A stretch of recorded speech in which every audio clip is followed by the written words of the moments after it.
Graça e paz, irmãos e irmãs. Convido você a abrir a palavra do Senhor no livro de Lucas, Evangelho de Lucas, capítulo 9, para a nossa reflexão neste domingo.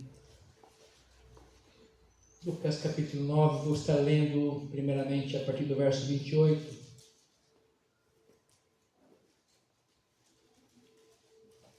Mesmo assentados, mas reverentemente atentos à palavra de Deus. A palavra nos diz em Lucas 9, a partir do verso 28, a transfiguração.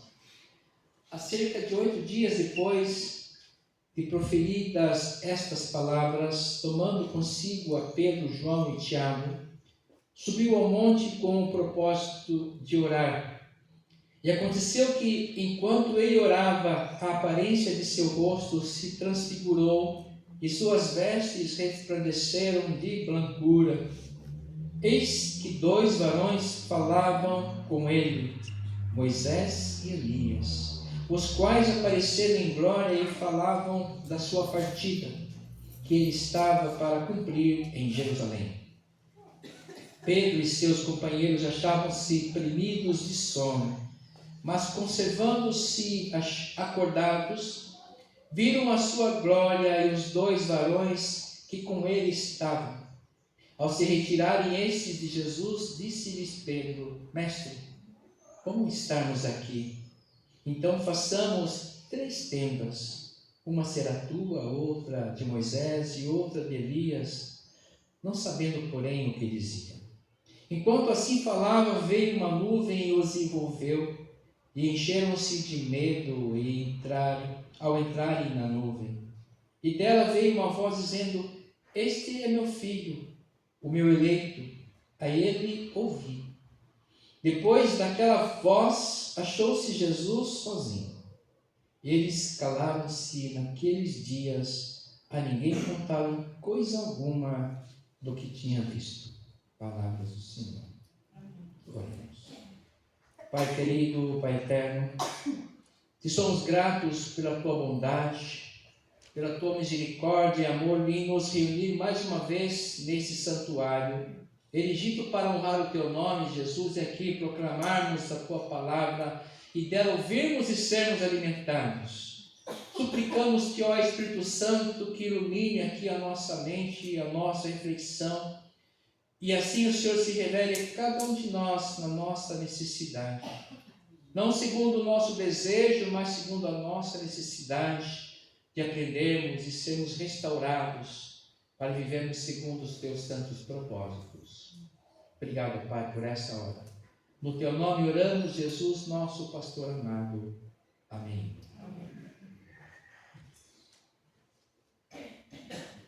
Igreja, um texto lindo, muito conhecido, mas que nos revela muitas coisas para a nossa vida hoje. O que você mais gosta de fazer no santuário, na casa de Deus? Durante o culto, durante as atividades da igreja, durante essa comunhão com todos, o que você mais gosta de fazer? O que você menos gosta de fazer também nesses momentos de comunhão com a igreja? O que você menos gosta? Já pensou naquilo que mais gostamos ou menos gostamos? Em que o Senhor pode estar sendo revelado a cada um de nós, principalmente naquilo que nós menos gostamos. Estamos perdendo da comunhão, da sua direção, de sua ação em nosso meio. Então, quando nós nos reunimos para adorar a Deus, precisamos estar sempre atentos, muito atentos, àquilo que o Senhor quer nos falar. De que maneira Ele vai nos visitar. Às vezes, por um ato assim, singelo, geralmente é assim. Não é um momento de ápice, do êxtase espiritual, não, às vezes é uma coisa assim, singela, que nós vemos Deus nos comunicando a sua excelsa vontade. O texto, como eu já disse, é um texto muito conhecido, mas ele é continuação da perícope da parte anterior a qual quero ler agora, a partir do verso 23. Dizia a todos: se alguém quer vir após mim, a si mesmo se negue, dia a dia tome a sua cruz e siga-me. Pois quem quiser salvar a sua vida, perdê-la. Quem perder a vida por minha causa, esse a salvará. Que proveito ao homem ganhar o mundo inteiro, se vier a perder-se ou a causar dano a si mesmo? Porque qualquer que de mim e das minhas palavras se envergonhar, dele se envergonhará o Filho do Homem, quando vier na glória do Pai e dos santos anjos. Verdadeiramente vos digo, alguns há dos que aqui se encontram que de maneira nenhuma passarão pela morte até que vejam o reino de Deus. Isso é para nós analisarmos um pouco o contexto que nós escolhemos para a nossa reflexão um pouco. Temos que entender o contexto de que Jesus está falando aqui, dessa transfiguração que é uma porção maravilhosa da palavra de Deus. Não é apenas uma ação realista, porque o ministério de Cristo ele foi essencialmente, digamos assim, na grande maioria, uma ação efetiva, realista, no cotidiano dos seus discípulos, da vida das pessoas com quem ele conviveu. Ele fizera assim muitos milagres, bastante, mas acima de tudo exerceu sua compaixão como um Deus amoroso que é, buscando que todos se arrependessem de seus pecados e fossem salvos, primeiro de si mesmos, tomando cada um a sua cruz que estava proposta depois, ao final do seu ministério. Então precisamos entender aqui o contexto dessa transfiguração, o momento assim do ápice da aparição e da motivação e do contexto em que ali nós vemos dois servos do passado, dois profetas de ministérios, de renomados ministérios exercidos diante do povo de Deus no Antigo Testamento. Temos que entender o contexto, temos que entender aqui o Espírito, aquilo que o Senhor quer revelar a todos naquele contexto, naquele momento e nós hoje. Então, depois de Jesus ter dito a todos os seus discípulos, dizia a todos: se alguém quer vir após mim, a si mesmo se negue. Então, isso aqui começa a mostrar para nós hoje qual que é o caráter da vida do cristão a partir de Cristo. Se alguém quer vir depois de mim, depois que eu te orientar, você tem que se negar. O primeiro passo é negar-se a si mesmo, negar o seu eu, o seu ego. Aí é uma parte nada fácil, porque nós temos os nossos costumes, nossos pensamentos, nossa sabedoria, nosso entendimento, nossos achismos, e interpretamos tudo que está à nossa volta e achamos às vezes que nós temos razão em tudo ou quase tudo. E Jesus leva, depois de falar a todos, ele saca três: Pedro, Tiago e João. Eu gosto de falar nessa ordem. Aqui fala que é Pedro, João e Tiago. Pedro, Tiago e João, porque sabem por quê, né? Pedro, Tiago e João no barquinho. Então fica na nossa mente esse cântico, né? Tem canção que brota da palavra e da palavra brota uma canção. Aí o Senhor chamou esses três, Pedro, Tiago e João, para um momento especial, para acompanhá-lo. E Jesus, ele andava o dia inteiro, trabalhava o dia inteiro, pregava o dia inteiro, fazia suas obras o dia inteiro, mas à noite ele foi para o monte. Você já foi ao monte orar à noite? Já foi, né? Fantástico. Se você não for, procura um monte aí. Eu fui na minha juventude, faz pouco tempo, e fui muitas vezes para o monte. Muitas vezes. Vi muitas coisas maravilhosas, coisas pegando fogo assim. Não esse fogo que está aí agora, não, viu? Que está acabando as florestas. Deus se revela assim de maneira especial porque se busca. E o Senhor Jesus sacou 3 dos seus. Ele falou com todos: olha, todos vocês têm que se negar. Quer vir após mim? Tem que se negar a si mesmo. Aí começa o processo de redenção de cada um de nós. Negar o nosso eu, o nosso pensamento, a nossa realidade às vezes, os nossos achismos. Ah, não, mas aqui é assim, o quê? Mas eu acho que é assim. É disso que Jesus está falando, porque Jesus está ali formatando um novo povo, o seu discípulo, conforme a sua mente e o seu coração. E o Senhor falou assim: ó, vocês esquecem tudo que vocês aprenderam e como vocês foram forjados pela sua sociedade, como vocês foram influenciados pela sociedade, pela sua família. E agora, a partir de hoje, você vai olhar para mim, para a minha palavra, para o meu coração, para o meu amor, e vai após mim viver tudo isso que eu estou dizendo para vocês. Viver conforme eu estou ensinando vocês.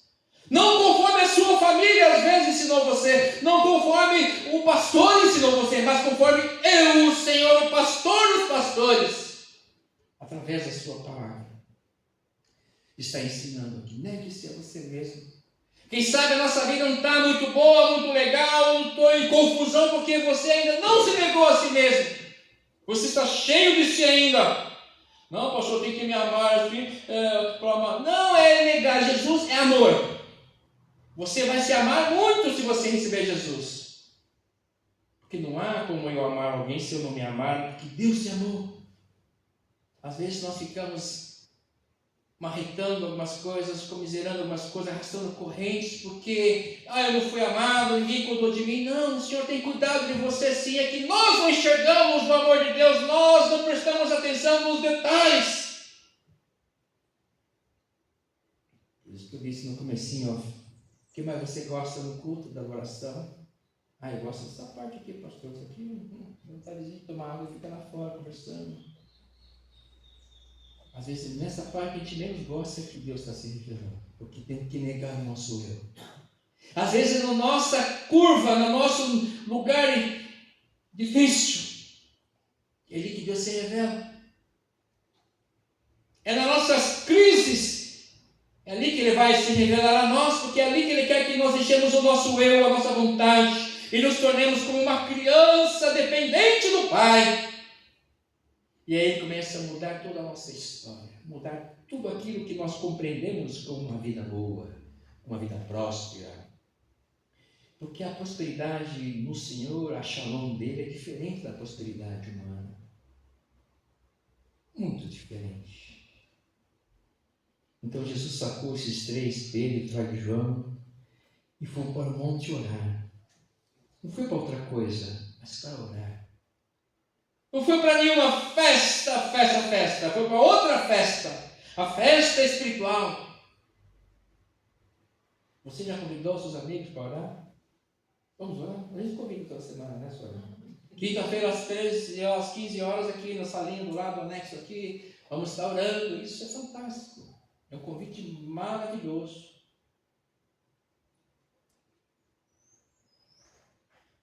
E orar é uma coisa maravilhosa. Isso é uma necessidade de todos. Se nós não orarmos, não haverá discernimento. Se nós não orarmos, não haverá entendimento. Se nós não orarmos, não haverá sabedoria.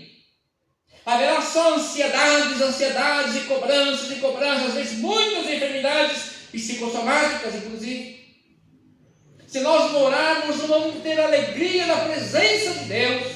Se nós não orarmos, não vamos ter a paz que Deus tem para nós, a paz que excede todo o entendimento. Se nós não orarmos, nós não vamos ver as realidades sendo transformadas. Às vezes são duras realidades. E nós precisamos então orar. E é por isso que Jesus sacou os 3, vão comigo. Eu sei que vocês vão dormir mais cedo, mas hoje vamos caminhar um pouquinho mais, vamos subir no monte e orar à noite. Lá vocês vão ver muitas coisas claras. A glória de Deus sendo manifestada na sua vida. O texto nos fala, olha, Pedro e seus companheiros, Pedro, Tiago e João, se achavam oprimidos de sono, muito sono. E aqui eu faço uma analogia, não só o sono físico, depois de um dia de labuta e muitas atividades que nós temos, mas sono espiritual, que é o pior deles. o sono espiritual, a preguiça espiritual, a inércia espiritual, o comodismo espiritual, não porque a graça de Deus me abençoou e eu estou tranquilo, não, nós estamos mortos. Desperta tu que dormes, levanta dentre os mortos, que eu resplandecerei a minha glória sobre a sua vida, diz a palavra de Deus. Às vezes estamos mortos em nós mesmos, no nosso ego, no nosso eu. E é por isso que o Senhor fala assim: se alguém quer vir após mim, negue-se a si mesmo. Às vezes queremos ver a glória de Deus manifestar na nossa vida, mas nós não negamos o nosso eu, nós sequer oramos. Não, mas pastora, minha mãe vai lá, meu tio, minha tia, minha avó vai orar. Tá bom, nós não somos católicos romanos, que até após morte a gente faz missa e está tudo certo.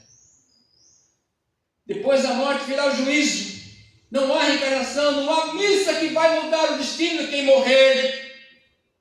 É a palavra de Deus, não é minha palavra, é a palavra do Deus vivo, essa não mente. É o juízo de Deus em amor. É o juízo do Pai Todo-Poderoso, que convidou aqui os seus irmãos para juntos no monte serem abraçados ali pela glória, o resplandecer da glória do poder de Deus. E se nós não orarmos, estaremos ansiosos e sempre cobrando, estaremos cobrando o Senhor. Estaremos cobrando o Senhor, na verdade, por nossas inconsistências.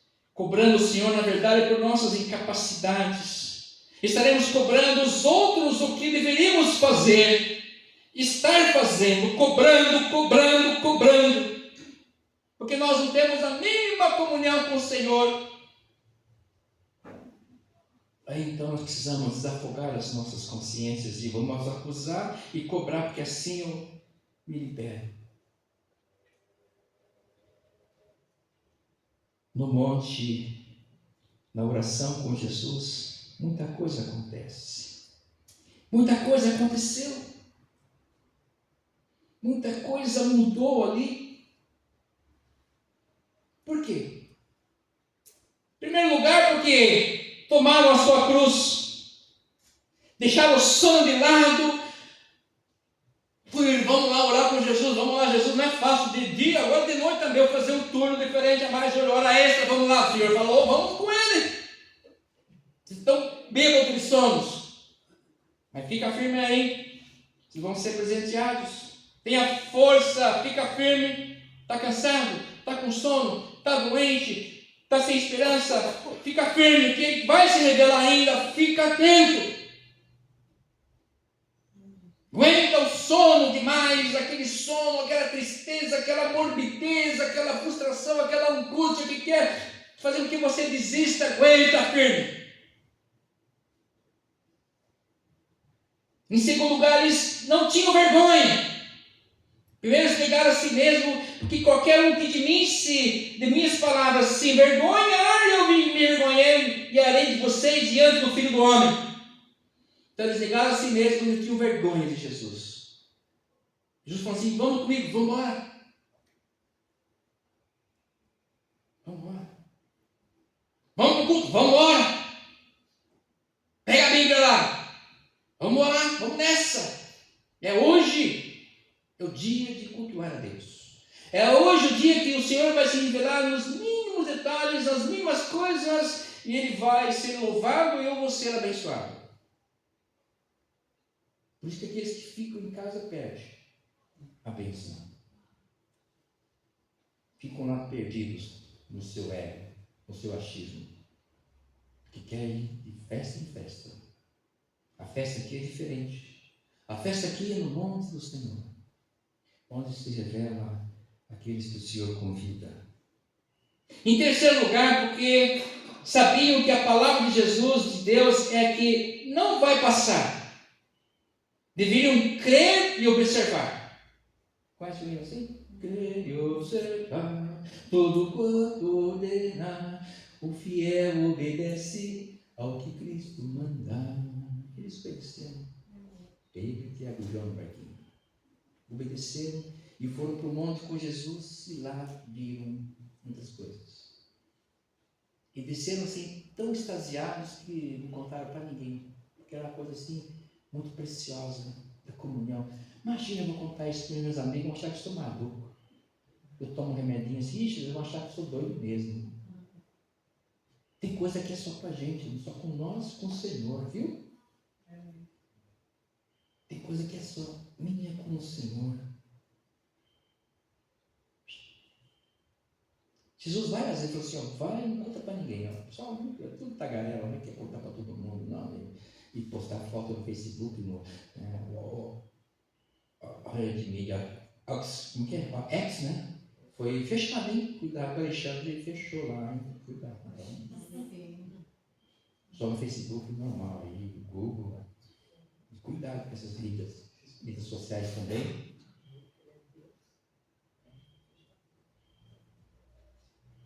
Quando tem coisa que é minha com o Senhor, ponto, é a nossa experiência.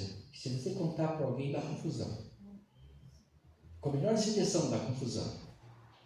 É o Senhor tratando com a gente, comigo e com você. Tem coisa que só o Senhor entende. Não porque tem uma relação aberta, cuidado. Tem coisa que com você, Deus só. Então eu tenho que contar tudo, meus pensamentos, cuidado. Às vezes o Satanás buzinou aqui, você acha que foi o Espírito Santo. Cuidado. Aí é confusão. Aí a torcida do Corinthians contra o Palmeiras. Só confusão.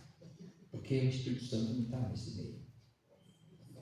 Não está nessa confusão política dos nossos dias, em que os candidatos, em vez de falar das propostas do governo, vai falar daquilo que outro cara fez, que não trabalha, que sei o quê, e coisas assim horrorosas, fofocas. São serpentes pregando, falando, e nós não podemos cair nas linguagens das serpentes. Vai orar, Senhor, estou no monte aqui, me ajuda a entender, discernir esse nosso tempo de propaganda política horrorosa. Só que na tua casa isso não pode entrar, não pode mesmo. Eu recebo mensagem assim, ó, de ex-candidatos. Pode assistir o culto, mas não vai ter palavra. Aqui é palavra só do Senhor. Amém. E nós precisamos discernir. Buscar a inteligência e sabedoria de Deus. Até para isso tem que orar. Senhor, me ajuda a entender os nossos tempos hoje. Eu preciso influenciar. Eu, como cidadão desse Brasil varonil, eu preciso dar a minha contribuição honestamente. Nós somos cidadãos, temos que exercer nossos direitos civis. Direitos e obrigações. E da melhor forma possível. Com a dignidade que todo cristão tem. Porque ele foi liberto, lavado no sangue do Cordeiro. Ele não deve favores a A e B, C, não, só o Senhor Jesus. Ele deve amor, cuidado, respeito a todos. Mas tem que ser prudente. Não sermos enganados pelas serpentes que estão aí vorazes. Então devemos crer e observar. Suba no monte. Creia primeiro para depois você ver as coisas acontecendo. Os discípulos subiram com Jesus, não sabendo o que ia acontecer, mas subiram com Jesus no monte e viram. É disso. Subir no monte, crer e observar. Pedro e os seus companheiros, verso 32, achavam-se muito sono. Se esforçaram muito para ficarem acordados. E viram a glória e os dois varões que com eles estavam. Imagine isso. Viram Moisés e Elias lá. Como assim, pastor? Isso é uma analogia, uma coisa simbólica do texto? Não, eles viram Moisés e Elias. Como é possível, pastor? É possível sim, porque, como diz o texto, Elias foi trasladado. Não passou pela morte normal, que a maioria de nós vai passar. Moisés, até hoje, não se achou túmulo entre nós, tá bem? A gente tem de crer, e a prova está aqui, também foi transladado. E apareceram para conversar um pouquinho com Jesus, tomar um cafezinho com o molho de fubá ali no outro, bater um papo com Jesus ali, e os três assistindo aqui, é Moisés e Elias, e eles reconheceram os dois. Os dois foram grandes profetas, grandes servos. Eles exalavam a glória de Deus, exalavam a vontade de Deus. E quando ele fala, nossa, é Elias, só pelo falar. Por isso que quando Jesus estava andando, João Batista, foram confundidos como, não, isso é Elias. Por quê? É a personalidade divina.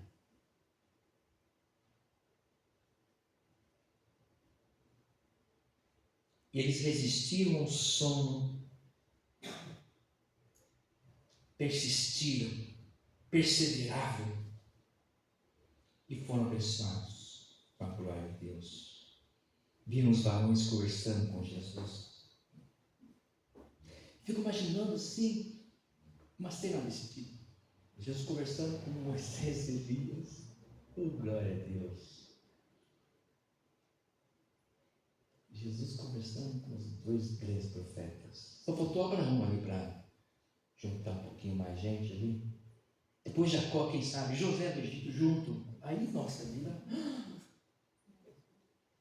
Davi, depois Davi, o rei Davi junto.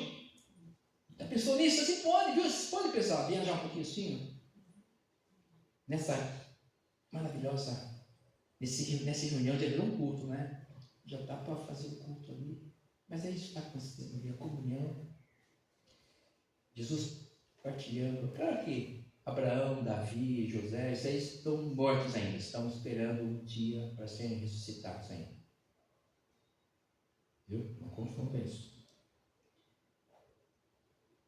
Ambos servos que não passaram pela morte foram transladados.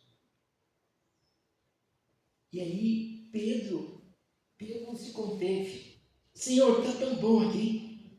É bom estarmos aqui. Vamos fazer umas tendas aqui.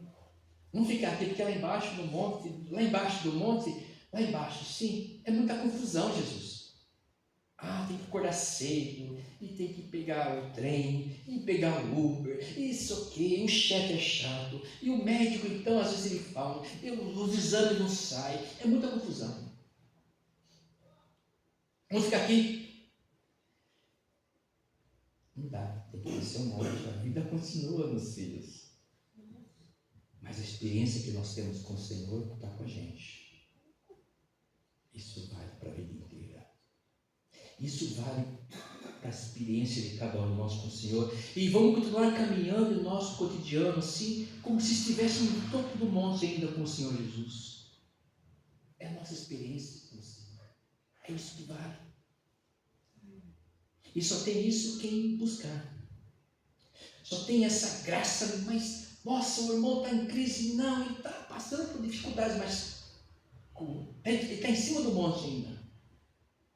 Porque ele tem a direção do Senhor. Ele busca o Senhor, ele olha, o Senhor fala com ele, ele tem paz, ele está caminhando, continua lutando com sabedoria, discernimento e com perseverança. E da boca dele e boca dela não sai palavras de desânimo, palavras de murmuração, não sai coisa boa. Apesar da luta, ele sai motivando as pessoas, creem em Deus. A felicidade está em servir a Deus. Bem-aventurada a felicidade está onde meditar na palavra do Senhor, e meditar nela dia e noite, não andar segundo o conselho dos ímpios, e nem se assentar na roda dos escarnecedores. Felicidade. Então aquele que sobe o monte com Jesus, desce dele como se permanecesse lá. A gente não precisa morar no monte. A gente precisa viver o monte aqui na nossa realidade. A glória de Deus em nossa caminhada. E isso é para aquele que crê. Eles ficaram com medo, sim. Mas não precisamos ficar com medo. Porque é a glória de Deus que se manifesta na vida dos seus filhos. E aí vem uma voz falar: este é meu filho, o meu eleito. Aí ele ouviu. Depois daquela voz, achou-se Jesus sozinho, eles calaram-se. Aí Elias e Moisés foram embora. E naqueles dias, a ninguém contaram coisa alguma. Ficaram traumatizados também, né? De tanta bênção. De tanta bênção. E nós fiquemos também traumatizados com a bênção do Senhor. Pela palavra dele, pelas possibilidades que tem a nos oferecer, tem nos oferecido. Nós possamos crer e observar a voz do Senhor falando conosco, nos alimentando, nos tocando, nos abençoando, nos direcionando em tudo, para que o seu nome, acima de tudo, seja glorificado. Amém. Vamos ministrar a nossa ceia.